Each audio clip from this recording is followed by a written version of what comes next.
Heard of Viagra or Cialis? Maybe you've even tried them. No judgment here from me. But if you're looking for something beyond the usual pill, meet Rougiette Ready. And Rougiette is spelled R-U-G, like rug, and I-E-T. Other companies rely on similar ingredients to support blood flow, but Rougiette Ready is a next-gen prescription treatment designed to help amplify arousal in the brain and increase blood flow. The 3-in-1 formula dissolves under your tongue to absorb fast, so you'll be ready in just 15 minutes on average, not hours, and effects can last up to 36 hours. That means you can stay confident, present, and in control when the moment's right. And if you want proof, over 150,000 men have made the switch, and you could read their customer reviews right on the site. Getting started is simple. Rougiette connects you with a board-certified doctor 100% online, and if prescribed, your treatment ships quickly to your door. Connect with your provider at rougiette.com/James. You got to use my special code, Rougiette, and I have worked out a deal. So rougiette.com, that's RUGIET.com/James, to see if a Rougiette-ready prescription is right for you. Just use code James to get 15% off. That's RUGIET.com/James and use promo code James to get 15% off today. Today on the James Altucher Show. I hear that all the time, and I will tell you, con artists don't outsmart you, con artists outfeel you. They use your emotion against you. They use your human nature against you. They trick you into caring about them or caring about a cause they've created out of whole cloth, and then they use your caring, your love, to manipulate you, because once you're making decisions with your heart and not your head, you're as good as conned. You know, I got conned out of close to $100,000 helping an Irish heiress get her inheritance. And I want to punch myself in the face when I say that out loud, but that's the truth. I have this video, her satanic ceremony, where she's wearing like this black robe and she's wielding a giant silver knife, and the candlelight flickers on the knife, and she says, "Oh, Father Satan, I summon you." When I said that to Northern Ireland, like, hey, this is what she's doing now, 3 months later, 5 U.S. Marshals show up at her door. This isn't your average business podcast, and he's not your average host. This is the James Altucher Show.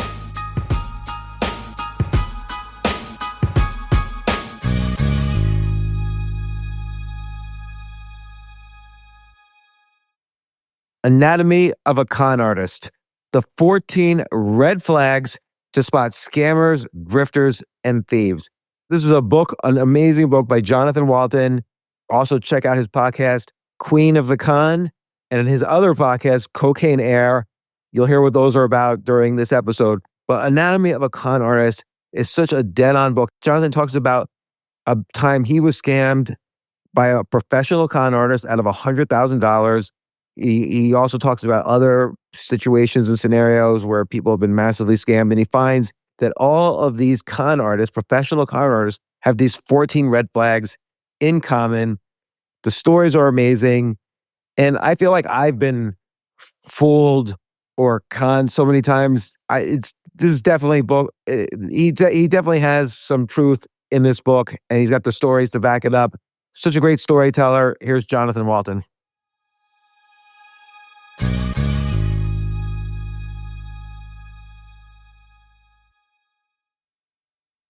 Johnathan, what HBO show have you produced? I saw on your bio there was an HBO mention.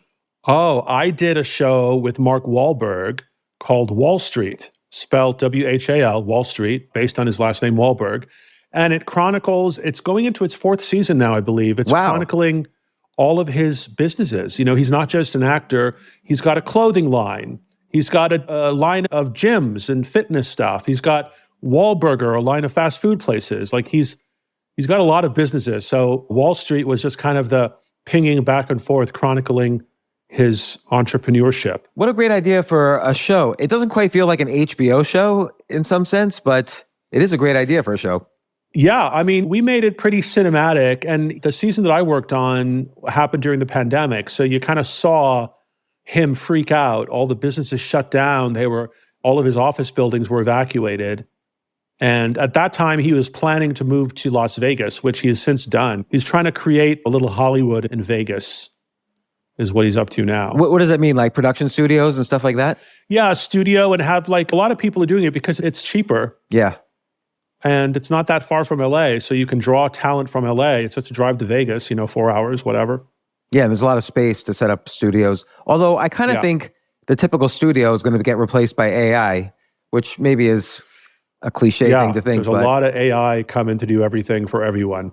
Because you think about it, what does the studio provide? The studio provides the actors, and they pay, tens of millions for that on big budget shows. They provide the studio, and they provide the CGI, like all the effects, special effects. Mm-hmm. And then, but the actual like script, which is really what the movie is the cheap part. Like writers usually don't charge as much as, as the other things cost. And yet the other things, AI can replace all of them. Yes, but I am hopeful. I mean, I've been using AI for a lot of things, and I try to keep up in what it's capable of. And, half of me is impressed. The other half of me is disappointed because it doesn't do anything new. It just repeats what's been done. You're right. And like I've been using it, working on a new podcast now called Cocaine Air, which ironically is a con story. This guy got conned, and it turned him into the greatest cocaine smuggler of all time for Pablo Escobar. So I've been working on different episode cover art for the YouTube stuff. And immediately I'm impressed. Wow, it can produce all this cover art. But then third or fourth go, it's like, oh, it's just the same slop. It keeps spitting out the same thing in variations over and over. Nothing original. I know what you mean, but it's better than it was 2 years ago. Oh, absolutely.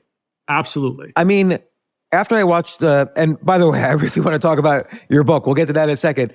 But I watched the movie, the Fantastic Four, the other day, and then I went home and went on Google VO, which is their text-to-video program, and I said, show Galactus walking in New York City. And it made kind of because in the movie, Galactus walks in New York City and crushes buildings and the whole thing. And it that didn't look as good as that, but like maybe TV cartoon as good as that. Right. So in a few years, it will do something which cost Disney maybe $15 million to make that scene. And in a couple of years, you'll do it for free, essentially. Yeah, I mean, that pros and cons, but still, based on my understanding of how everything works and my experience with it, it can only ever repeat stuff in variations. Coming up with original things, I've not seen it do, both graphically or storytelling. Definitely on the storytelling, I agree with you. Yeah. I don't think it could replace really great dialogue, because that's something that's, the imagination creates something new. Otherwise, it's not good if you've already read it. Yeah, and real people, like, if you look at what happened to me with my con artist, the story she told and the way she conned me and conned everyone with different stories and dangling all these stories at the same time, like spinning all these plates, AI couldn't do that. Like, they were just so original and so far-fetched and so out there. I don't think AI can ever replace that human creator, storyteller element. I mean, it can do a lot of other stuff, but coming up with original ideas, I've not seen it do. So let's talk about that. So by the way, just so you know, I'll do a complete intro describing you and the book, and I loved it. It was fascinating. So many questions. So thank you. You wrote this book, Anatomy of a Con Artist, in part inspired by your own experiences being conned. So obviously, I want to hear about that story first. How are you conned? You're a smart guy. How are you conned? I hear that all the time. And I will tell you, con artists don't outsmart you. Con artists outfeel you. They use your emotion against you. They use your human nature against you. They trick you into caring about them or caring about a cause they've created out of whole cloth. And then they use your caring, your love, to manipulate you. Because once you're making decisions with your heart and not your head, you're as good as conned. And that's what happened to me. And that's what happens to every victim of every professional con artist. I believe, based on my own research, it is the most underreported crime in the world, because the vast majority of victims who get conned by professional con artists, I'm not talking about someone calls on the phone and says they're from the IRS. I'm not talking about someone approaches you at the 7-Eleven and has a story and gets your money. No. A professional con artist is someone you know, someone in your life, a new friend, new neighbor, new boyfriend, new girlfriend, someone you might know for years. and you just think they're this great person. Meanwhile, they're a professional con artist. They're scamming everyone around you. No one's talking about it, and they'll eventually get to you. And then they move away. And that's so fascinating. These professional con artists, like that's what they do for a living. Yes. And so like we know the ones that get caught, like obviously Madoff or whatever, or some of the examples in your book. But are there a lot of people out there who are just, they do it for a bunch of years and then they move to some other country and disappear, or? Yeah, I think there are a lot of professional con artists working today in the plain light of day, and they never get caught because it's one of the red flags I talk about in the book. I call it the red flag of TMI, too much information. You meet a professional con artist for the first time. These are charismatic people that you like immediately. And, you know, they offer to help you, another red flag. They're too kind, too quick, another red flag. And they get in tight with you. And one of the techniques they use to keep you quiet after they scam you is too much information. They divulge, they trust you, they take you into their confidence, and they trust you with their deep, dark secrets. You just met them, and they start divulging all their deep, dark secrets. And that does two things. Number one, it lets you think, wow, this person, this new neighbor, new coworker, new boyfriend, new girlfriend, they must really trust me. They must really think highly of me to tell me all their deep, dark secrets. And then number two, they lull you into a sense of believing you can reveal your deep, dark secrets. But here's the thing. Their deep, dark secrets are fake. They made them up. They're lies. They're not true. Your deep, dark secrets are real. So by the time the months pass, or even the years pass, in my case, she got $100,000 out of me over the course of 4 years. By the time all the time passes and they get your money, most people don't want to go to police because the last thing a victim of a con, yes, they're ashamed they fell for the con, but they're also ashamed that if they go to police, the con artist will be interviewed. The con artist will reveal their deep, dark secrets. They'll end up in a police report, or worse, in a court transcript if this thing goes to trial. So that's the last thing any victim wants. So that TMI technique, it was used in my case. It's used in a lot of con cases I've investigated, hundreds over the past 8 years. It keeps victims quiet. So the con artist goes in a social circle, scamming one person, another person, another person. No one's talking about it. So maybe describe broadly how this woman, you talk about her in the book quite extensively, Mare Smith, how did she con you? You know, I got conned out of close to $100,000 helping an Irish heiress get her inheritance. And I want to punch myself in the face when I say that out loud. But that's the truth. But there was nuance, right? When I met her, she was a new neighbor in my building who'd offered to help me. Red flag number one, they offer to help. 90% of the cases I've investigated, the con artist gets into the victim's life offering to help. Who doesn't love a helper? You know? So she offered to help with a problem I was having in our building where I live in Los Angeles. We had this pool. It had gotten taken away. There was a lawsuit with another building. I was galvanizing all the residents to get the pool back. And she said she was dating this big-time politician, partner in a big law firm, sued our building twice in the past already. He can get the pool back, you know? So she offered to help, and she got in immediately. But very quickly, we became friends. And very quickly, we got close. She did the TMI technique, divulging all her deep, dark secrets. I told her my deep, dark secret at the time. This was back in 2013. I had, come out years earlier as gay. And part of my family disowned me. I hadn't been home for Christmas in almost 8 years at that point. So I was raw from it. Can I ask you a question about that? Yes. When I was younger, you would see TV shows, someone would say that they're gay and their family would disown them. Does this still happen, that families still disown people? And maybe I'm being naive and just uneducated about this.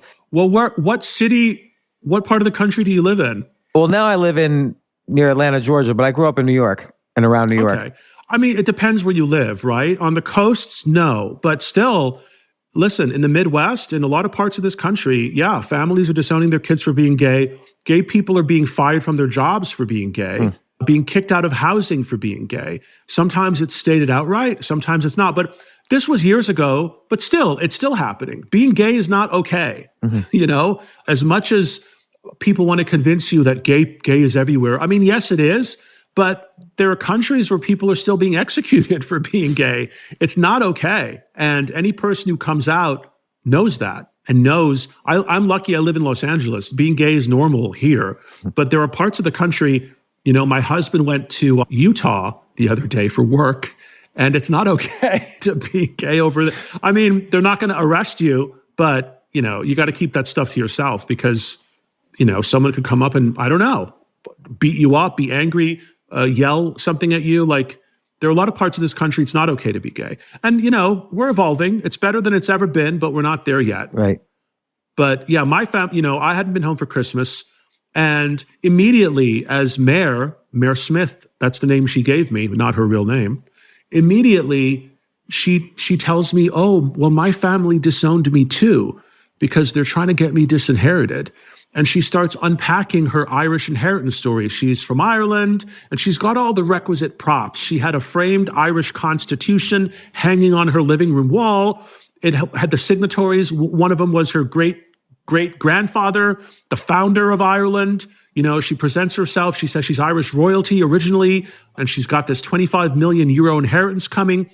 And while she's unpacking this story, this grandiose story, she's backing it up with a lot of one of the red flags I write about in the book, technology.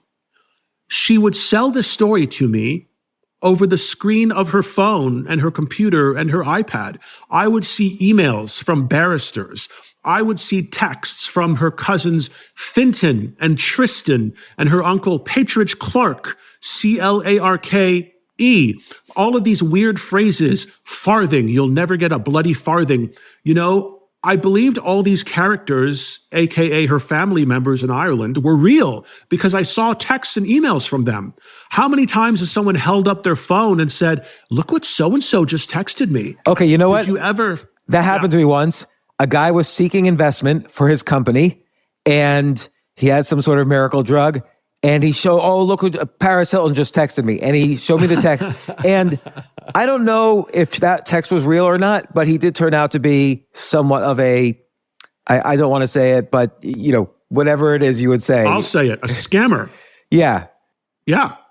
That's a technique they use very effectively. I don't know if that was a text from her or not. I have no idea. Well, it's super easy for that guy, and it was super easy for my con artist, Mayor Smith, to create these Google texting accounts in these characters' names and text herself. She was friends with Jennifer Aniston. So you'd look at her phone and, a text from Jennifer Aniston. But it wasn't Jennifer Aniston. It was in a Google account she created and named Jennifer Aniston. So when the text came in, it was from Jennifer Aniston. But it's not. This is just a technique cons use. So if someone's showing you their screens a lot to show you their bank account or show you what so-and-so said or did, be suspicious. It is a red flag. So it was crucial in her building this story that I believed, hook, line, and sinker. Then all of a sudden, her family tries to get her disinherited. They're trying to get her convicted of a crime. They make up a crime that she stole money from her employer, which was a travel agency, a luxury travel agency in Los Angeles, Pacific Islands Travel. And she gets arrested. I bail her out of jail because I know what's going on. Like the family's trying to do her in so they can get her share of the 25 million euros. That's a lot of effing money. And I worked in the news business for 10 years. I've seen cases again and again and again of husbands who knocked their wives off for $1 million insurance policy. So now we're talking the equivalent of close to $10 million, her share. What would people do for that money? Anything. So over the course of our friendship, and she was my best friend, I loved her as much as any gay man can love a woman. We were ending phone calls with, I love you, we weren't just friends. We were two discarded souls bonding in Los Angeles, being rejected by our families, that's how con artists get in with you. And this was all technique for her, not a real emotion there. Oh, but she was a brilliant actress. They all are. So many times when the family was attacking her, keep in mind the family doesn't exist, she would cry tears. I would be consoling her in my arms. Her tears wet my shirt collar, and I'm rocking her as she convulsively cries over a family that does not exist, but the tears were real, They're so good, and these people are everywhere. They're everywhere. And I figured out why I went so public with little concern about what people think of me. I'm cut from different cloth. I had a different kind of upbringing, and that uniquely prepared me for this. Because the vast majority of victims who call me for help, the first thing they say is, if I go to police, do I have to use my real name? And I'm like, yeah, that's like the least you got to do. This is a hell of a mountain we got to climb, and you don't stand a chance if you don't want to use your real name, but most people are shackled by embarrassment, by this fear of what will people think. I never had that. And for a while, I couldn't figure out why that is. And then I did. I'll tell you real quick. Take a quick break. If you like this episode, I'd really, really appreciate it. It means so much to me. Please share it with your friends and subscribe to the podcast. Email me at altucher@gmail.com and tell me why you subscribed. Thanks.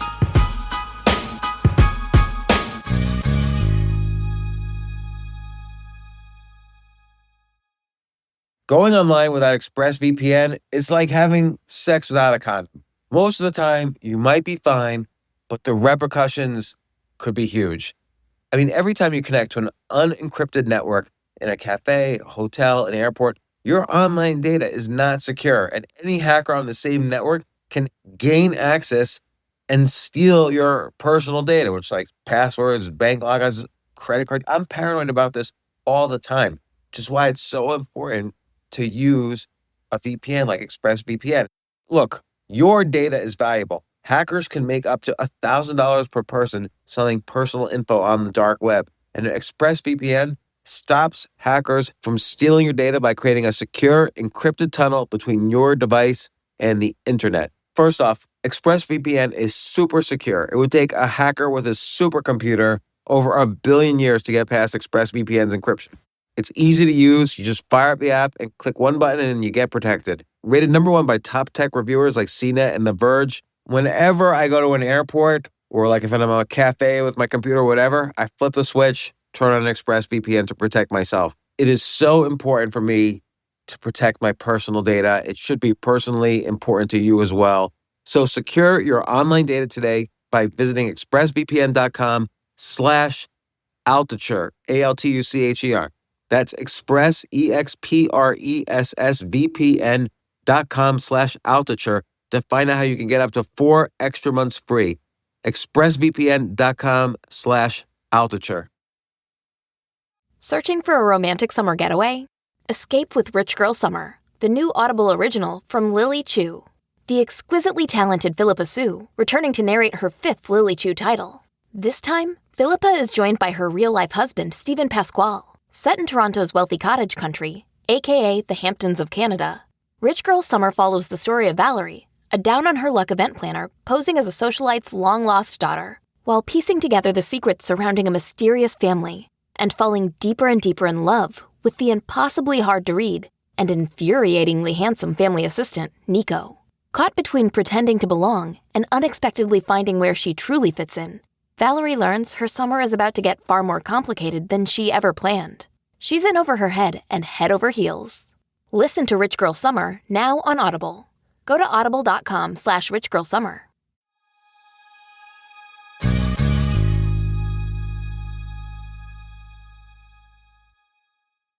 I was a news reporter. I was a reporter, right? For 10 years, I worked at a station in WSVN in Miami. I worked at a station at KBB TV in San Antonio and in KHU TV in Houston. So I moved around. I was a reporter. So back when I was 24, 25 years old, I got my first on-air reporting gig. I'd never been on the air before. So my first on-air gig. And it was in San Antonio, KBB TV. And I did my first story. I was like a feature reporter. I did like fun stuff happening in the city of San Antonio. So I did my first story. I went out all day. I shot it. I interviewed people. I wrote it. I edited it. And then I went to the studio and fronted it. And it was amazing. It was an out-of-body experience. The TV anchors clapped, and I was amazing. I walked back into the newsroom. All the anchors and reporters and my boss, Alan Little, God rest his soul, the news director, standing ovation, standing ovation. It was an out-of-body experience for me. I was the man. I felt king of the world, right? 60 seconds later, I go over to my desk and I get my first voicemail from a viewer. And it's this angry Texas woman cursing Like, can I curse on your show? I don't know. Yeah. I want to adequately express what You're welcome. I'll never. Please curse. These words have rung in my head for decades. She said, "You bald-headed motherfucking faggot. You so fucking ugly. How the hell you get on TV, you bald-headed motherfucking faggot?" And I was devastated because A, I had just come from a standing ovation for my marvelous piece, and now I'm like too ugly to be on TV. And B, I wasn't even out yet, and she's calling me a faggot. Like, I was just crippled. I went to bed that night, coiled in the fetal position, crying, wondering, what have I done? I got to quit. I can't do this. I can't do this. I can't do this. But then as the weeks passed and I started getting into my groove, I quickly learned I can't look for people's opinions about me or what I do because I'll never get anything done. I have to turn a story a day, a feature story every day. It's like making a little movie every day. And I don't have time to be asking people, what do you think? What do you think? Let me please you. Let me please you. Let me please you. No, I got to please me and I got to ignore what everyone says. So I was fortunate that from my early 20s, I learned that lesson. I don't care what anyone thinks. I can't. It'll destroy me. And that just multiplied when I came out at 30 years old. Any openly gay person has to resign themselves to accepting not everyone's cool with this. Your family might disown you. People are not going to like it. But you know what? Fuck them. I got to do what I got to do. I only care about what I care about. I can't care what you think. So those two events in my life uniquely prepared me. After I got conned and I went to police, it never, and I'm not lying, it never occurred to me to even fathom what are people going to think. It didn't even occur to me. Didn't even occur to me. But yet, 99% of every victim I speak to, that's the first concern. What are people going to think? But again, I think I was uniquely poised to bring this woman to justice because after she conned me, I went to police and they laughed. They thought I was making it up. They turned me away. But let me ask first, though, how did she get up to and again, a lot of these stories you describe in the book and in a very riveting way, and there's so many details that we're obviously going to leave out, but how did she get you up to the 100,000 point? That's like a lot of money. Little. Death by 1,000 cuts, right? Little by little. So she concocts the story. Well, brilliantly, and this is a technique a lot of con artists use. I call it in the book, it's the red flag of beak-wetting. They let you wet your beak. A lot of investment scams, a lot of romance scams. My scam, the inheritance scam, I loan her $5,000. She gets arrested and I bail her out of jail, $5,000, almost, $4,800 something, $5,000. And she pays me back the next day. I come to find out it was another victim whose money she scammed to pay me back. But anyway, I got the money back the next day. So that gave me confidence. Con artist is short for confidence artist, if you didn't know. That gave me confidence to loan her more money because I thought to myself, oh, this is a woman of her word. I extend myself $5,000, I get it back the next day. I can trust her. I have confidence in her. And then after that, she concocts story after story after story in a way that no AI could. First, the family, pays off a dirty LADA to freeze her bank accounts. And then she needs to borrow money to live on. So I start paying her rent, $4,000. I start loaning her money to live on. I get up to $25,000. And then she says, well, this case against me that my family made up, my lawyer, is going to make it go away. They're winning. And she shows me in the email from the lawyer. Again, it wasn't from the lawyer. It was a fake email account she created in the name of a lawyer to show me that email. But I believed it because I was naive. I didn't know. And there's also a level of sunk cost fallacy at work. If you're familiar with that, a lot of gamblers have it. A lot of people who start watching a movie on Netflix have it. You're 20 minutes into this horrendous movie. Why do you keep watching? Well, I'm this far in. I want to see how it ends. I might as well finish. I'm this far in. So that whole idea of I'm this far in. So I start loaning her more and more money, to clear her name. And eventually it adds up to close to $100,000. And that's when I discover the first lie. In the 4 years that I'd known her, I'd never caught her in a lie because I'd never tried, because I just believed she was who she said she was. But then I caught her in the first lie. The first lie was, so after she won the case against her, the judge is angry at her that I let her charge my credit cards to pay her court fees, and that's money laundering, the judge said. He's slapping her on the wrist, slap on the wrist, 30-day sentence. She goes to jail for 30 days, and then she gets out, gets her inheritance. We all live happily ever after. Well, she goes to jail for 30 days. I believe this whole story. She's calling me from jail every day.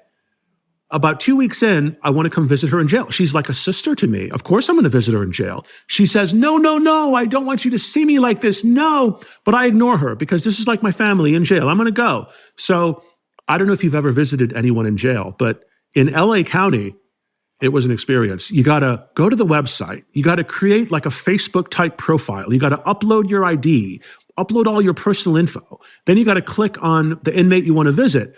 And when you click on the inmate you want to visit, that's when the crimes come up. So I click on her name, and then I see what she's in jail for. It's not money laundering. It's not a slap on the wrist. No. She was in jail for pleading guilty to stealing $200,000 from her employer. She pled guilty. So this whole cock and ball story about, this case is going away, her family made the case up. No, they didn't. She pled guilty. So that was the first lie I caught her in. And then I confronted her, I recorded it, I put it on my podcast, Queen of the Con, the confrontation. She just denies it. That's not true, Johnathan. That's not true. And then tears are in her eyes as she's denying it. But at that point, I knew those tears were fake. Like, this is all an act you're doing, lady. That's not true, Johnathan. That's not true. Oh, I wanted to kill her. I wanted to punch her in the face. I was so angry. I can't even, I'm a vegetarian, right? I'm a live and let live kind of guy. I always have been. But in the wake of getting conned by this woman who was like my sister, someone who I would swear for, someone who I thought I knew for 4 years, I was a shell. I was not myself. I had these murder fantasies all of a sudden. I had fantasies of murdering her. And did it start then with the first lie, or like at that point, the jig was up, or? Well, yeah. So the first lie, it's like that famous saying, lies are like rats. When you spot one, it means there are 1,000 others hiding. And boy, there were 1,000 others hiding. I did a background check on her. I found out she was charged with fraud and grand theft and passing bad checks in multiple states. I confronted her. She denied it. I went to police. They initially turned me away. But then I started my own investigation. I started a blog, and I started very quickly uncovering dozens and dozens of other victims in LA, in Florida, in Maine, in Tennessee, in Michigan, in New York. Like, she's been scamming since she was a child. One of her early cons was when she was in high school. I heard from her high school boyfriend eventually. He was in college at the time. She was in high school. She would pretend to be pregnant. She would date college guys, have one-night stands, say that she was pregnant, and then shake them down for abortion money. And they all paid, no questions asked. Brilliant con from the mind of a teenage girl, right? And certainly not going to the police. No, they're not going to. They're just thankful she came to them, and they don't want to have a baby. They're in college. They have plans. So they paid her all to go away. So this is the woman I'm dealing with. I had no idea. So eventually, I built a really compelling case that police couldn't ignore, and I got her arrested and charged, and eventually a trial, and got her convicted. Jurors deliberated 3 hours. And she got sentenced to 5 years in jail. Wow, 5 years. Yeah, the max.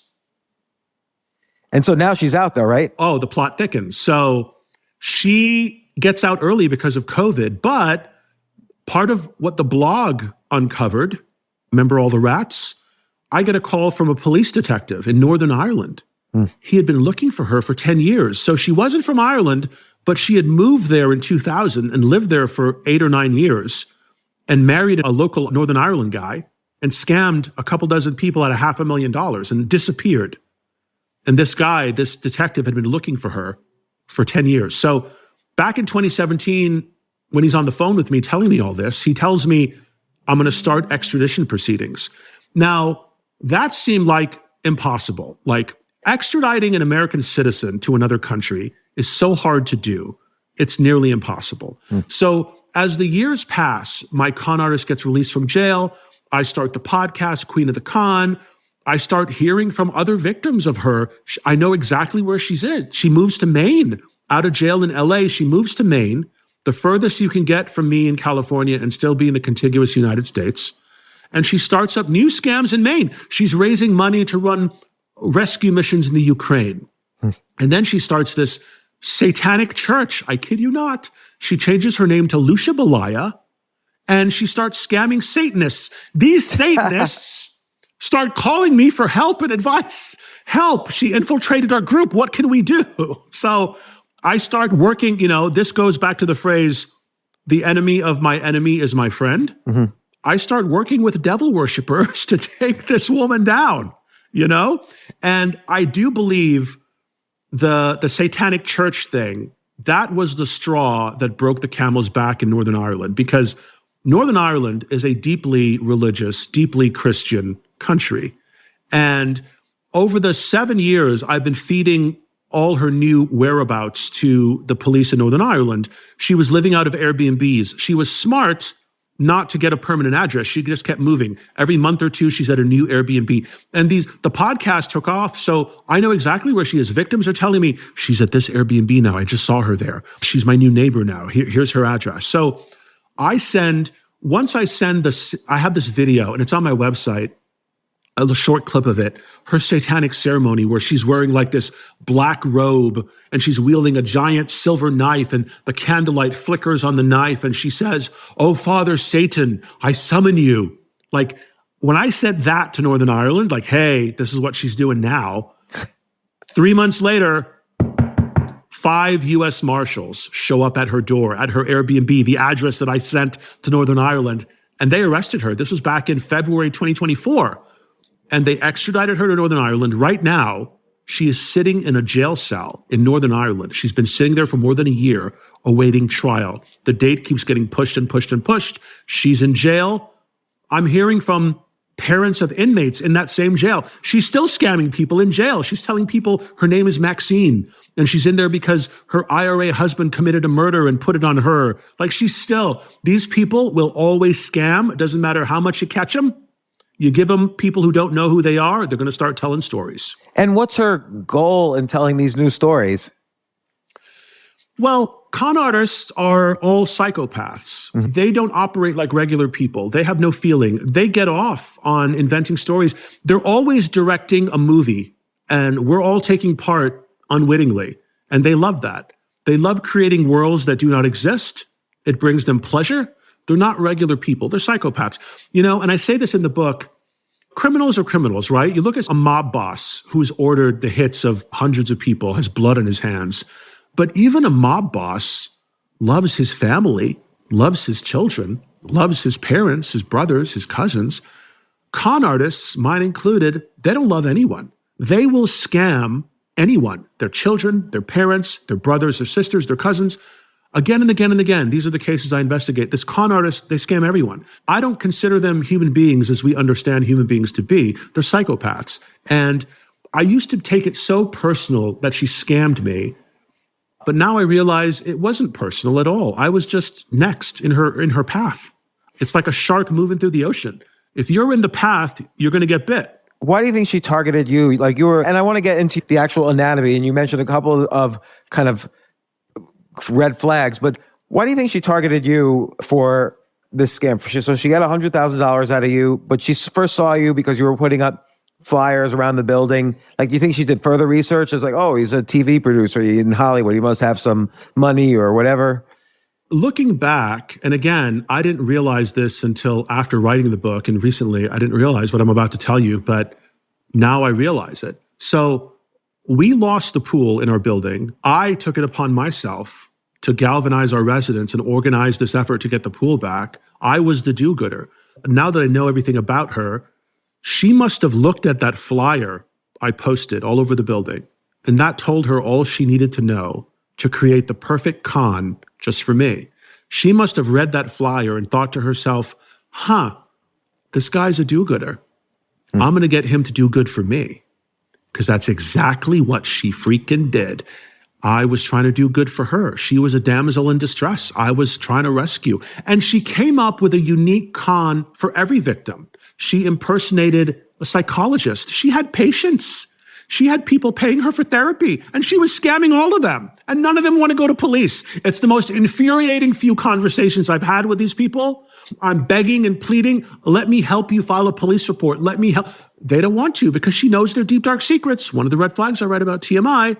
But she told people she was a child custody investigator for the courts. She told people she was a lawyer. She masqueraded as the manager of a hockey team. She had so many different personas that she used to scam disparate victims. And she had all these, this is all while I knew her. I had no idea she has all these other personas scamming all these other people. I just knew her as this heiress in trouble that I'm helping, But this was her full-time job, scamming people. That's so incredible. So your book is structured as a set of red flags, and you tell different stories of some very high profile cons and scams in every red flag. But let me ask you, like the first red flag is be helpful. Then it's too kind, too quickly, too much information. You mentioned the fourth one, but there was technology and drama. They isolate you. They convince you they're better than you. There's an element of scarcity where you got to act fast. Right, and so you want a bank wire. But like the I want to help you and the too kind, too quick, the too much information, these things, a lot of, like, for instance, you're a helpful person. You helped the 444 residents of your building without even knowing them. You're going to be helpful. Right. You obviously, it's what made you impervious to going to the police. You're fine with sharing too much information. Like, good people also have some of these qualities. I agree. And I say this again and again in the book. One or two of these red flags does not necessarily mean you're dealing with a con artist. But as they start to compound, if you notice 3 of them or 4 of them, right. Another red flag my con artist and every con artist use, I call it the stories from faraway places flag. Con artists like to snow you with stories from faraway places because those stories are impressive and they're hard to confirm. And human nature being what it is, if you can't prove something is false, you're that much more likely to accept it as true. My con artist said she was on the Olympic team in Maine and her parents stymied her. She had stories from Ireland. A lot of con artists like to tell stories from faraway places because you can't prove that they happened. You can't prove they didn't happen. So you'll just accept it. That's really fascinating. Do you think they instinctively know this or it's something they've learned? Oh, yeah. No, both. Most con artists have been doing it since they were children. I heard from a childhood friend of my con artist who, they were 10, 11 years old together, and she would trick this little girl. She's a 10-year-old girl. She's tricking another 10-year-old girl into going in a stranger's house, telling her it's her house. But it wasn't her house. Why would she do that? Because even back then, these effing people are psychopaths, and they enjoy their power over people. Even as children, they get off on it. And they get better and better and better. Every time they get caught, they get better. Every time they get caught, they're not going to do that again. They get better. So by the time I met Mayor Smith in her 40s, she was at the pinnacle. She could just lay it all out. And I drank it all up. I believed it. I was naive. When someone tells you I'm from Ireland, you just believe it. Who's going to lie about where they're from? A professional con artist. That's who. What was the point where she all of a sudden realized you were too good? You had too much knowledge now. You knew what was going on. Well, after the confrontation, she denied it. And then I never saw her again. The next time I saw her was in criminal court, testifying in court against her. And then what happened was, I feel like I got drafted into this con hunting thing because my story exploded. There's an article in the New York Times about me. The New York Times, my story, So all of a sudden, hundreds and hundreds of other victims of other con artists start reaching out to me to tell me that I've inspired them, to tell me they want to get their con artist. Can I help them? So not knowing any better, I just start helping them and investigating these cases. And, some people play golf on the weekends. I hunt con artists. So it was in doing that over the past 8 years, it suddenly hit me one day. I was like, wait a minute. All of these techniques that all these different con artists are using on their victims are identical to the techniques my con artists used on me. Identical. They offer to help you. They're too kind, too quick. The drama, the isolation, the beak-wetting, identical. And at that point, I had read a dozen books about con artists. Not one of them made this realization, So I wrote an article about it. And that article eventually got published by the HuffPost. And I got contacted by a lit agent, a big-time lit agent, Jenna Land-Free, God bless her, love her. And she said, hey, this would make a great book. I can sell this if you think you can write it. And I'm like, well, if you can sell it, I can write it. And by God, she sold it pretty quickly. It took me like almost 3 years to write it. And here it is, Anatomy of a Con Artist. And it's not just my case, as you pointed out. It's interspersed with other cases I've investigated, either of victims who've contacted me or cases I've done on the podcast, Queen of the Con. Crazy cases, but the underlying theme is the red flags are the same. They're not inventing anything new. It's the same old trick again and again and again. It's interesting because I really love reading stuff, this kind of stuff in particular, because I feel I get fooled quite a bit to the point when, let's say I'm going to visit a company that's seeking investment and I know I don't want to invest in it. I also know they're going to convince me no matter what I'm thinking now. So I usually bring someone with me and I say, remind me after the meeting not to invest in this, because often scammers find themselves raising money for companies. So absolutely. You got to go where the money is. I mean, that was several of the stories in your book. It's from people raising money for their companies or investment opportunities. I mean, Wahl Street is filled with this kind of stuff.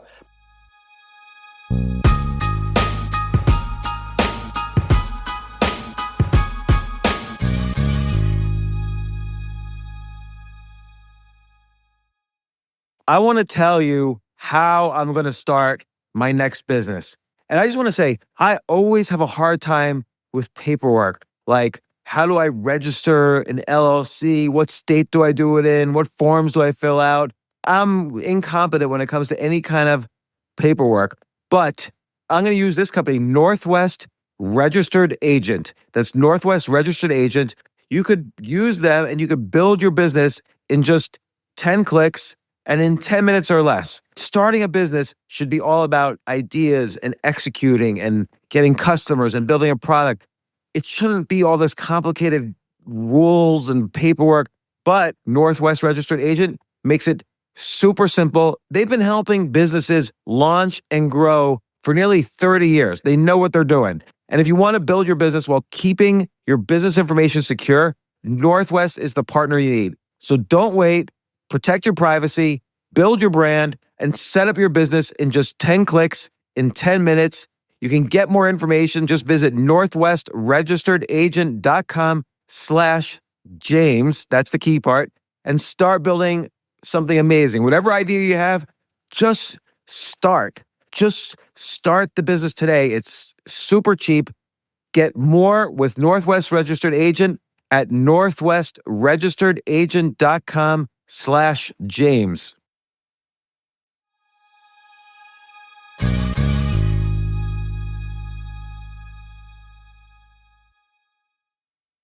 What's the worst outcome you've personally seen or encountered from someone who was scammed? Well, I write about this in the book, this case in the chapter of beak-wetting, because this is a great example of beak-wetting. And I have to be careful because the people involved do not want to go public, because the people involved are my family.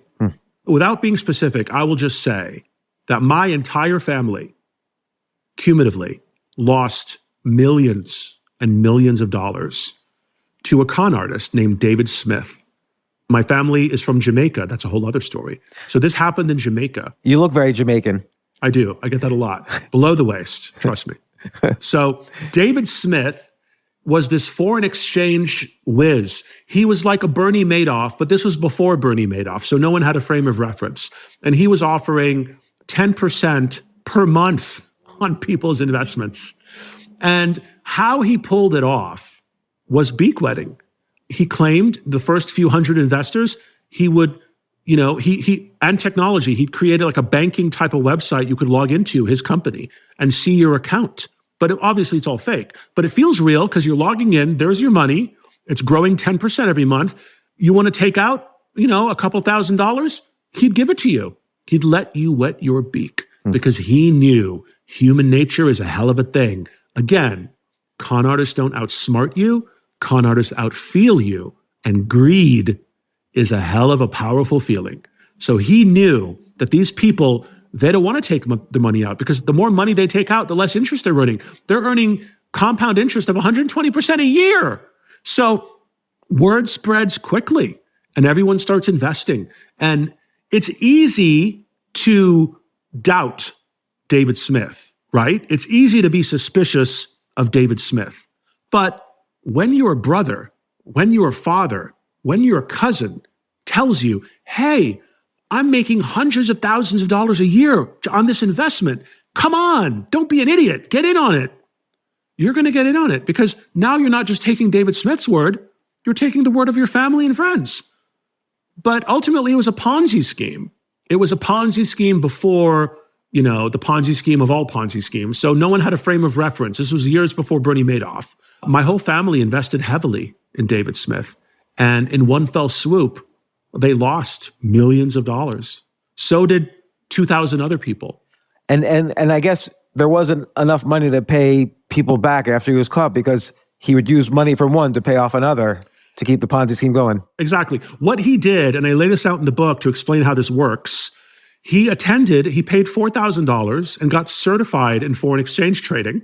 He never made $1 foreign exchange trading, but he knew the lingo. He knew the banks to use. He knew the paperwork to file. So he knew how to look like a foreign exchange trader. He just didn't know how to make money foreign exchange trading. And he never foreign exchange traded. He just, it was a Ponzi scheme. He robbed Peter to pay Paul. And he kept that going for a while, for years, scammed 2,000 people. He never tried, I always wonder about Madoff. I always think maybe in the very beginning, he tried to be legit. He turned out to be a bad trader and he was so ashamed of that, it turned into a Ponzi scheme. This is just my private theory about him. I think that's your desire to see the best in people at play. Mm-hmm. But from what I know about the Bernie Madoff case, I think from the get, he knew exactly what he was doing. And he employed all the tricks. Whenever people would doubt him, he'd threaten to kick them out. Oh, you want paper? You don't believe? Well, go invest your money. Take your money. He'd try to give them their money back. And again, classic human nature. You try to tell someone, get out, they want to stay. No, it's okay. Don't look at me. You want to look at them. Don't look over there. You want to look over there. Bernie Madoff was a genius. And the other brilliant thing about his con was his returns weren't that huge. So they kind of snuck in under the radar. He was just on paper, 10, 12% a year? Not huge. What was odd with him? It's interesting from a Wall Street perspective, was not the size of the returns, it was the consistency. Yes. That was the Wall Street equivalent of 10% a month. Doing 1% a month consistently is almost more unbelievable than 10% a month if it's a little more volatile. And that's another paradox, right? Because that alone should be a red flag. Yeah. And yet, it makes people feel confident. He can ride above all the fluctuations. He knows what he's doing. No, it's interesting because now it's making me think of a variety of things. One time, I ran what's called a fund of hedge funds. I was investing in other hedge funds, and there was one fund that was up also a consistent 1% a month. And that guy ended up paying $100 million fine and he didn't go to jail, but he ended up being guilty of something and paying this enormous fine. But he avoided jail. He knew he was probably going to get away with this if he somehow just accumulated enough money, which unfortunately is the case actually in a lot of cases. Oh, I know, and that's one of the reasons I wrote the book. I'm hoping to shine a light on these effing people, and I'm hoping that the laws become more stringent because right now, the message in between the lines is lie, cheat, and steal, scam people. And, you might serve a couple months in jail. You probably get no jail time at all if you have no priors. So go for it. That's the message. There's also, particularly in our society, there's a lot of people who've generated wealth without any actual knowledge of money. So for instance, sports figures and entertainers and so on, their business was playing football, not knowing anything about money. Then suddenly they get paid $30, $40 million. Do you think a lot of these people get scammed? You mentioned some high-profile cases, which is why I bring it up. Absolutely. And I think those are not getting reported at all. There's a wonderful movie I highly recommend. It's riveting. It's on Apple. It's called Sharper. And it's about, I believe it's based on a series of real stories, but it's not, no one's going to say that anywhere because it involves billionaires, right? It's an elaborate con of a billionaire. The son of the billionaire gets justice. He doesn't go to police. Billionaires don't go to police. When a billionaire gets conned, they're not going to tell anyone because they could lose a fortune. If suddenly the CEO of this company or that company admits they fell for a $100 million con, suddenly they may not be the CEO anymore and they get fired. So there is this intense secrecy at that level. And I believe that movie Sharper on Apple kind of exposes what that world is like. And these sophisticated teams of con people who get in there, and you think you're reporting them to the police, but the police is another con man. It's a team of con people working in unison to scam these wealthy people. So I don't have any evidence personally because I don't run in those circles. But if you extrapolate, what happens with us plebeians on the ground is happening at that level too. And more so, they're not telling anyone. They're just quietly dealing with it, either taking the loss, or in the movie I'm referencing, Sharper, they find out how to get the money back. And it was phenomenal. It's such a great movie. Oh, I'm gonna watch that tonight. Great. Loved it. And there was the story in one of the early chapters, maybe it was the first or second chapter, about maybe it was a football player, I'm forgetting now. He had... Eric Kramer. Yeah, Eric Kramer. Maybe you could describe that, because he married this con man. Con woman. It was just a series of things that conspired to really do him in almost. Eric Kramer, and I've been working with him. I'm doing a podcast about this story. It's called The Quarterback and the Con Artist. It's coming out September 2nd. Keep your eyes out for that. Keep your ears out for that. But when Eric Kramer, retired NFL quarterback, Chicago Bears fame, Detroit Lions fame, Eric Kramer, checks into a motel in 2015 and puts a gun to his head and pulls the trigger, he thinks all his problems will be over. But then he miraculously survives. And all his problems are really just getting started.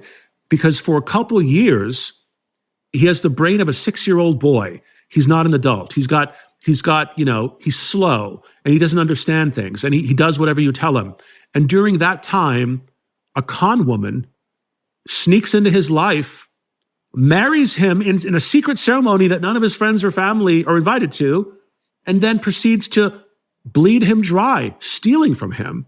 And the shocking thing about this story that I write, it's in the book in chapter 1, is that for a couple of years, judges, police, lawyers, the system was on the side of the con artist. She manipulated all of them. And Eric's friends and family were shut out.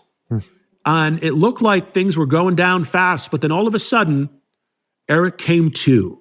Eric got his faculties back. And in a moment, he has this realization, wait a minute, I don't want to be married to you. I didn't consent to this. How are you living in my house? Get out. He has this realization that he didn't consent to any of this and he's back now. But what does the con woman do? She calls the police and says he attacked her, and they come and arrest him. Oh my gosh. They arrest him. But that incident was the beginning of her end. But man, for a while there, it seemed like she was just going to walk away with everything. How many people who are scammed kill themselves? The statistics, it's never been studied because of the secrecy of it all, but I imagine a lot. I've spoken to a few people who I felt like I was talking out of suicide. I've gone through a dark place in my own life where I planned my own suicide, and I had like this guardian angel suddenly appear, long story. But so I know what that's like to feel like you have nothing left to live for. And I tell these people, listen, I promise you, the only thing we can be sure of is that everything changes. And how you're feeling right now, I promise you, it's going to change. Everything changes. And the sun's going to come out again one day. You'll see. You can be laughing. You can have a happy life one day. And I know it feels like that'll never happen, but you don't know. Things change. So things are really crappy right now. Guess what? They're going to get good eventually. They can't stay crappy. Everything changes. And when they're good, they're going to get crappy. So it's like life is like this constant up and down. And I've been on the down, down, down. So I get it. But I don't know numbers. This is a thing. I don't, how many victims? I'll tell you a crazy effing story. I went public with my story, and my own mother called me one day, and she says, remember that woman? I don't want to give her name because she's not been convicted of anything, but we'll call her Rose. Remember that woman, Rose, or the family friend you grew up with? I'm like, yeah. My mom's like, she scammed me. She got $20,000 from me, but she tried to get so much more. She tried to sell me real estate she didn't own. And I'm like, really? And my mom's like, yeah. And my mom's like, and I ran into this mutual friend we had, And she scammed the mutual friend too. And then I ran into another mutual friend on an airplane and she scammed her too. So my mom starts doing this investigative work, inspired by me. And she uncovers that this woman, this family friend of ours, she was at Christmases and Thanksgiving and birthdays. She grew up with us.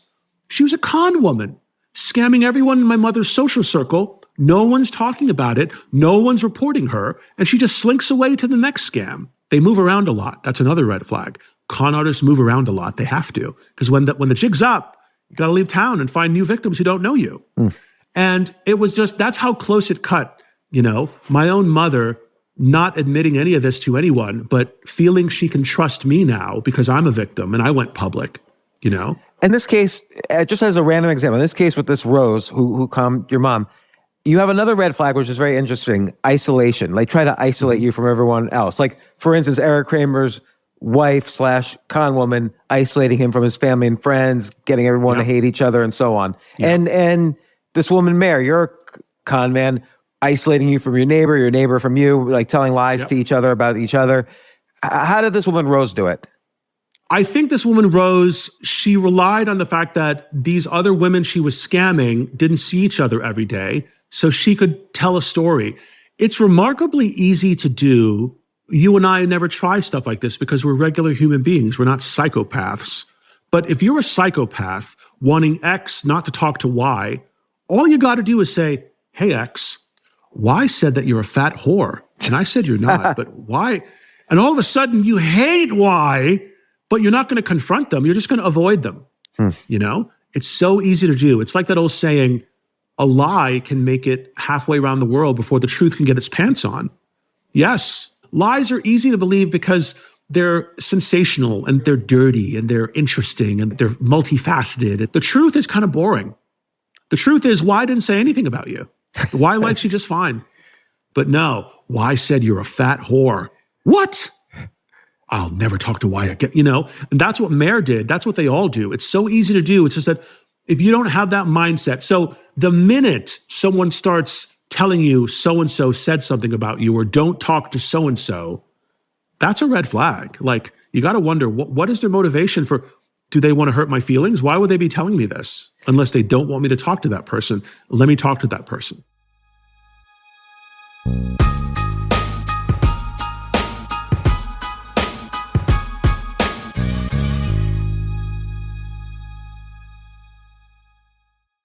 I need to let everyone know that my entire life has changed because of this podcast sponsor, Uplift Desk. Normally, I wake up, get to my desk, and sometimes I'm at my desk sitting from 7 a.m. to 7 p.m. or even more. I hate it. I hate the fact that I no longer move.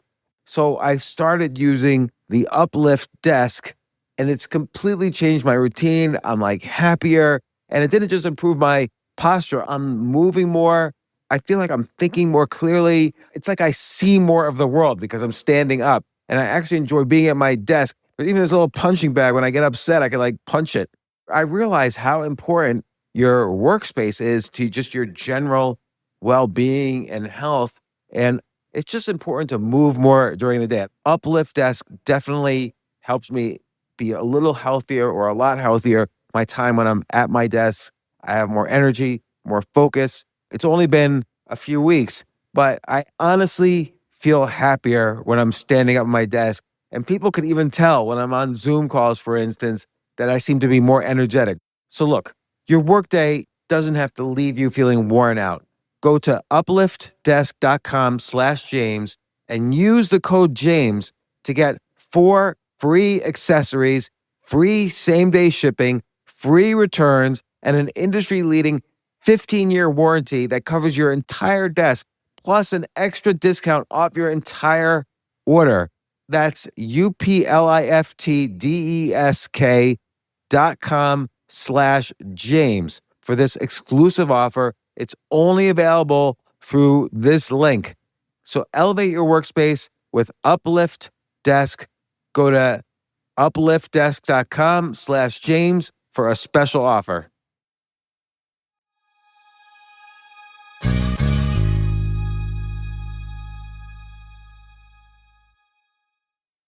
So it's so hard to protect yourself because even if you know all these red flags that you write about in the book, like you said, any 2 or 3 of them could manifest themselves at one time, or maybe it is true that, well, I said you're a fat whore, or maybe someone really is very helpful and kind. So some of these things, it's easy for 3 or 4 of these things to show up one time, another 3 or 4 to show up at another time. Like, how do you really truly protect yourself? I have this fantasy frequently. If I met my con artist today, knowing what I know now, would I know she's a con artist? And the answer is indisputably yes, yes, yes. In the first 20 minutes of meeting Mayor Smith, she waved most of the red flags. She was too kind, too quick. She offered to help. She had stories from faraway places. There was so much drama. Yes, I would have known something was up. I would have been suspicious. And then the current me, what I would have done, I would have ran a background check on Mayor Smith. And guess what? Nothing would have come up because that's not her name. There is no Mayor Smith. So then I would have said to myself, obviously that's not her real name. What is her real name? I would have snuck a picture of her license plate. I knew where her car was parked. She lived in my building. I would have ran her plate. Then I would have found her real name, Marianne Elizabeth Smith. Then I would have found the felonies for fraud and grand theft and passing bad checks in multiple states. Then I would have had nothing to do with her because I would think to myself, she's using a fake name. She's got a criminal record. I don't need to know anything more. I'll tell you a funny story. I went to a cocktail party the other night. Friends dragged me to it. I'm not very social. You can imagine why. I've never been very social. I like a certain tight group of 5 or 6 people, and that's it. I don't want to know anyone else. That's how I am.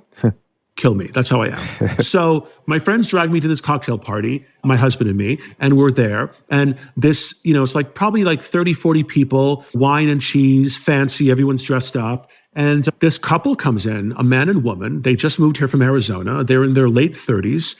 They're beautiful. They look like an OnlyFans couple. So I'm talking to them and they're telling me, well, they just moved here from Arizona and they're retired now. They just want to spend the rest of their life in LA and see what's out here and, blah, blah, blah. And that was kind of weird. I'm like, well, you guys are so young to be retired, but you made a lot of money. So, okay, retire. Like, that's the dream. Everybody wants to retire young. Great. You're living the dream. But I started paying attention to them because, I sensed the story. That's weird. So I start eavesdropping on them for the rest of the night. I would casually drift over to where they're talking to people, and I heard them tell 3 different origin stories to different people. So to me, they're retired. To someone else, they're saying they work in retail in like Macy's. To someone else, they're saying they work in security. And I start scratching my head like, clearly, these people are scammers. I don't know who they're looking for targets. They're working the room. They're telling their origin stories. And by then, I'm in the middle of the book, right? Like, I don't have time to go pursue any other cases. No one's asked for my help. So I'm going to let this go, but I'm going to warn the host of the party. And I did. I said, listen, this is what I witnessed. In my experience, they're up to something. Like, avoid them. Don't invite them. And they're like, oh, we didn't invite them. They're a friend of a friend. I'm like, of course they're a friend of a friend. But I have no doubt that OnlyFans couple appeared. They were con artists. They were looking. Why would they tell different stories in the same locations? Wouldn't they think that people would talk to each other at all? Like, they took a risk there as a con artist. They did. But again, this mirrors my con artist experience, right? Yes, they took a risk, but that risk thrills them. My con artist would invite 5 or 6 different victims she's scamming at the same time to a cocktail party. We're mingling with each other. She told all of us different stories, different origin stories about her. At any moment, we could have compared notes, but we never did. You know why? We're polite people. People want to be polite. We don't want to be rude. I don't want to say, hey, so what did Mary tell you about her inheritance? Like, that's a crude, rude question. But that would have saved me a lot of heartache because I would have heard the different stories. But, most people only make, especially strangers at a cocktail party, you're just making polite conversation. No one's digging. But this is what they do. And con artists are psychopaths. The thrill they get, you and I would be freaking out. Oh my God, I've told 5 stories to 5 people and now they're talking. Oh my God. But their oh my God is, oh my God, I've told 5 stories. Let's see if this works. They love it. They're evil bastards and they love it. That's what we have to understand. What causes you and I consternation and stress brings them joy and pleasure and bliss, makes them feel powerful when they get away with it. And she got away with it. She had these cocktail parties. Her cover was never blown. She felt that much more powerful. Identical to what's happening in the cocktail party I told you about with the strange, handsome couple from Arizona with different origin stories. I don't know what they were up to, but I can guarantee you it's nothing good. And they're looking for victims. You know what? I think that's your next book, is following them around until they do something and seeing what happens. That's a TV show too. Yeah, I regret not getting their name and stuff, but I was so balls deep in writing this book, and I'm, it was just, I'd never written a book before, and it was so much work from 5 a.m. to 10 a.m. every day for like a couple of years. I would just write. And I just didn't have, my blinders were on. I could only focus on the cases I'm working. I wasn't looking for new cases. But I regret it. I wish I did get their real name and follow them up, because I'd be curious to see where they are now. I know. I'm really curious too. I wonder if you can call the host of that cocktail party and just pursue it a little more. Maybe I will. Yeah, I can. Maybe I will. Well, let me know. I will. That's part 2. Yeah. Well, Johnathan Walton, author of Anatomy of a Con Artist, such a riveting read. And I hope at the very least this helps me avoid any con artists or scammers. And of course, I hope it helps everybody else who reads it. But really fascinating. The subtitle is The 14 Red Flags to Spot Scammers, Grifters, and Thieves. And also people should listen to your podcast, Queen of the Con, and whatever else you want them to listen to. You have a bunch of stuff going on. Yeah, there's one out now called Cocaine Air. By day, TJ Dominguez owns and operates the largest Lamborghini dealership in the world. By night, he's flying tons of cocaine for Pablo Escobar, and his family has no idea. He himself only became a cocaine smuggler because he was the victim of not one, but 2 duplicitous con artists in his life. And this is how it changes you. It turned me into a con hunter. It turned TJ into a cocaine smuggler for Pablo Escobar. It's a crazy story. I have to ask, I'll tell you. Yeah. He comes from a good family. He was a good kid. His father was in real estate. His mother was a homemaker in Miami. Originally, they're from Cuba. And his father is working on this new real estate project and secures a $14 million loan. But then he gets cancer and he dies quickly. And on his deathbed, he tells 19-year-old TJ, promise me you'll finish this project.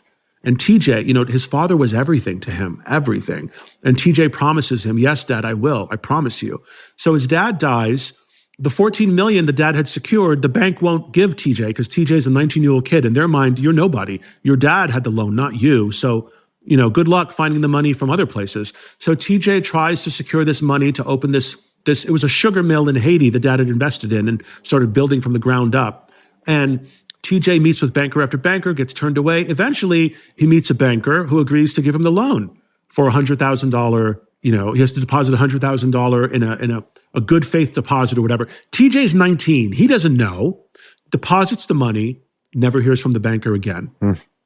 It was a scam. The banker scammed him. But TJ, which is why he will forever have my admiration and love, TJ gets his money back. TJ realizes this man's a con artist banker and concocts a con to get the banker.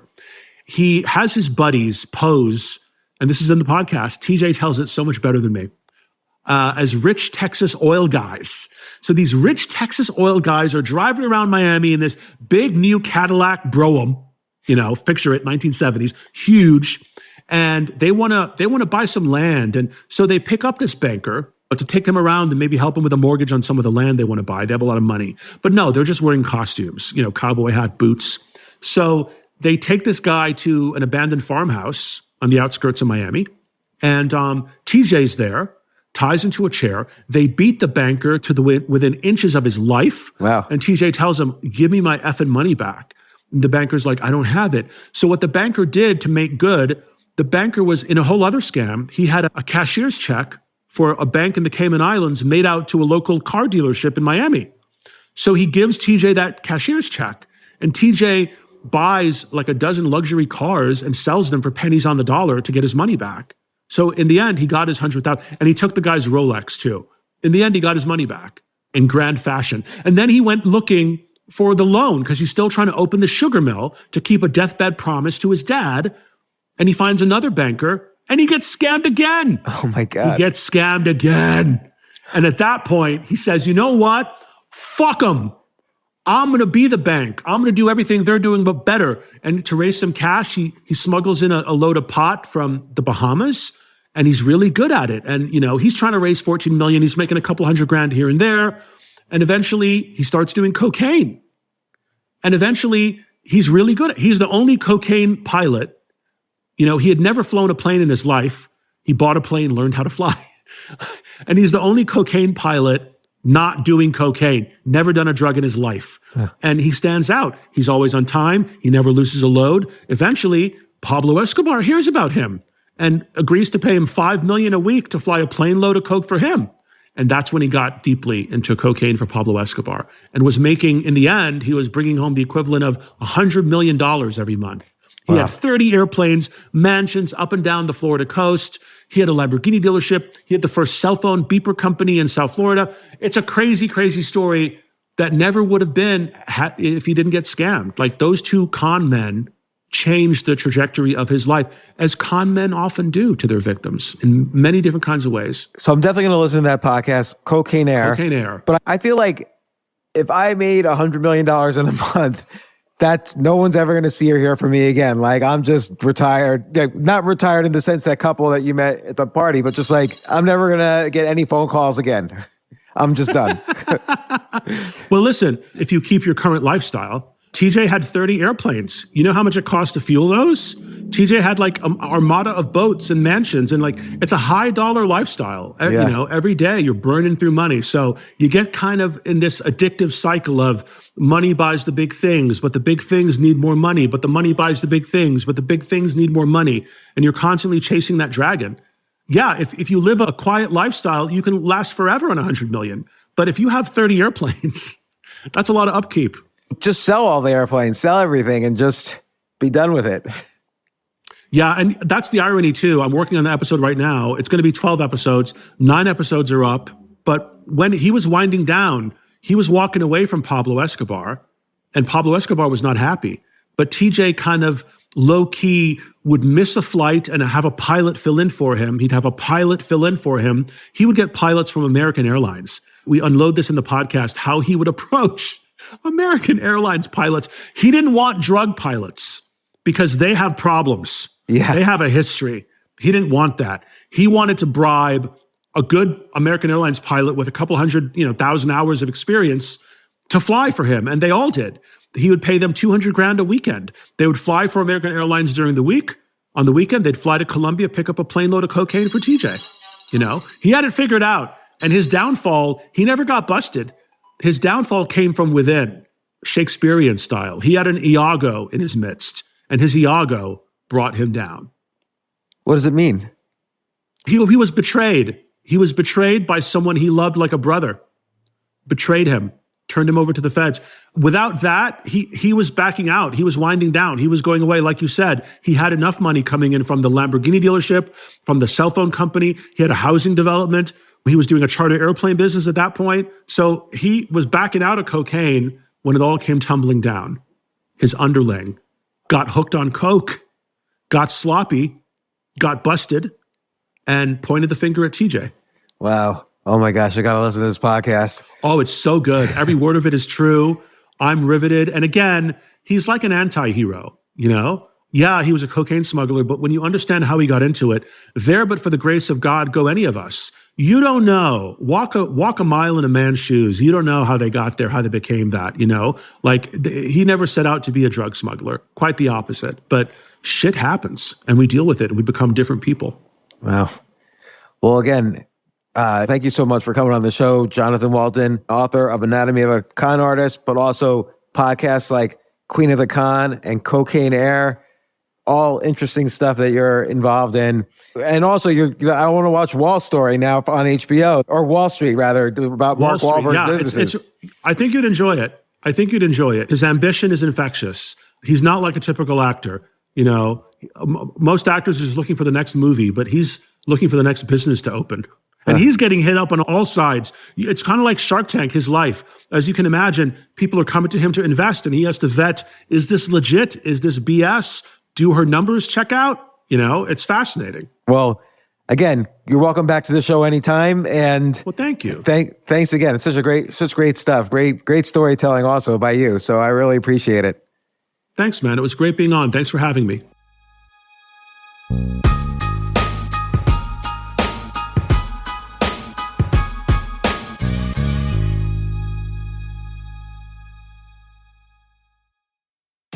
Just when you thought summer couldn't get any hotter, Pluto TV is turning up the heat with thousands of free movies. Presenting Summer of Cinema. Stream your favorite blockbuster films like Gladiator, I will have my vengeance. Good Burger, This is what I call fast food. Beverly Hills Cop, The Girl with a Dragon Tattoo, and Julie and Julia. Bon appetit. All for free on your favorite devices. Pluto TV. Stream now. Pay never.